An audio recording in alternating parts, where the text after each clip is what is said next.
Moscow में रूसी सदर अमेरिकी सदर डोनाल्ड ट्रंप के खसूसी एलची स्टीव विटकॉफ के दरमियान होने वाली तवील और अहम मुलाकात को रूस ने निहायत मुफीद, तामीरी और जामे करार दिया है। रूसी सदारती मुआवन यूरी ओशाकोव ने सहाफियों को बताया कि दोनों वफूद के दरमियान बातचीत तकरीबन 5 घंटे जारी रही, जो आधी रात के बाद इख्तिताम पजीर हुई।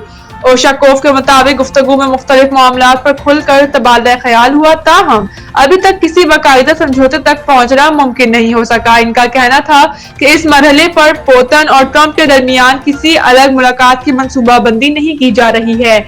इन्होंने कहा कि मुज़ाकरात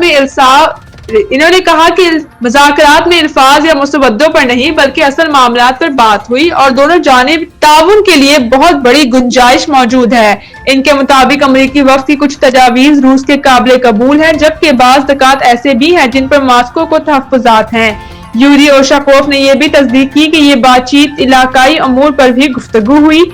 एक सवाल के जवाब में इन्होंने कहा कि इन मुज़ाकरात के बाद अमन मजीद दूर नहीं हुआ बल्कि पेशरफ्त की उम्मीद बरकरार है।